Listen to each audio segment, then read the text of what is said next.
Welcome.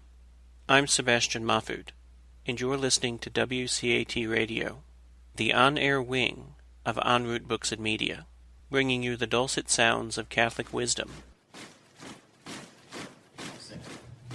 Wherever you enter a house, stay there until you leave from there.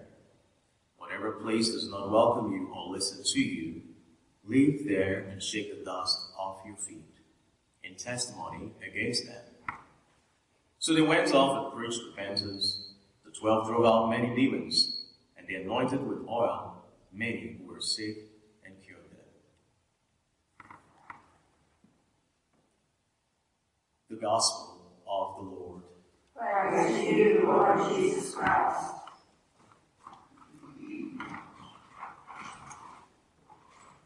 So yesterday, in the starting part of Mark's Gospel, the 6th chapter, Jesus Christ speaks about lack of faith. Today, he pushes it a little bit further and says, have a blind faith. Because how possible can you set out on a journey to a place you don't know with no preparation, but setting out, as the Gospels say, with just a walking stick? It's almost like madness, you might think. But Jesus Christ, in other words, to kind of remind his disciples to learn to see things in faith, invites them to set out on this journey of evangelization, of witnessing, of testifying to the name and the power of God with nothing except faith.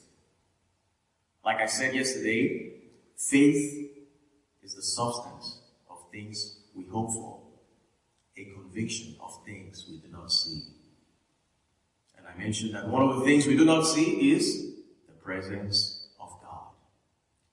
Now some of you, or probably maybe all of you, if you've ever experienced moving from one destination or making a transition from one city and relocating yourself to another city, you probably understand what it means, that there are great challenges in moving from one place to another. As a priest, I have experienced it several times. You're leaving a parish where you lived and loved people to a place where you never know what to expect. From the best to the worst, all will be waiting for you. But faith tells you that no matter what happens, God will always make provision for you. And I think as Christians, as Catholics, we ought to be reminded that we live in a society whereby our culture encourages us to possess things in order to be secure. And that's good. But the danger is when we use that same mentality in approaching our faith, our relationship with God, there is a danger. Because the only true security we have in this life is God. Every other thing we have, our relationships, our businesses, our farms, our friendships, in one time or the other, there is a possibility that they will fail us. But the God whom we serve, whom our faith should be rooted in, will never fail us. And so as disciples, maybe not as radical as the disciples in today's gospel, the Lord sends us out. He sends us out into our families, into our businesses, into our places of work, into our families. He sends us out all with that great gifts. Now, Mark's gospel really emphasizes the gift of faith, because as you will see progressively as we continue to read this gospel, you will find out that there are so many areas whereby the disciples, if you will, who are yet to encounter someone like Jesus Christ, even the people are yet to encounter someone like Jesus Christ, are amazed at his invitation. And one of the many examples, they are faced with 5,000 men, not counting women and children. And what does he say? Feed them. You remember what they had? They had only 5 loaves and 2 fish. Try that today and see what happens. But there is something which God always wants us to see. God will never send us out without giving us a gift.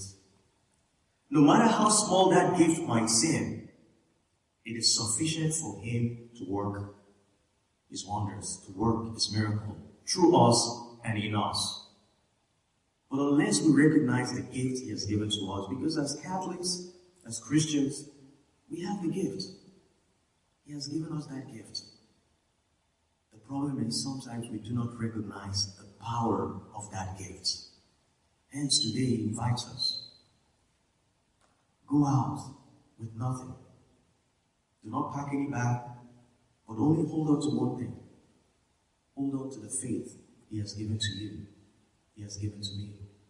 And that faith is constantly nourished every time we encounter him in the Eucharist.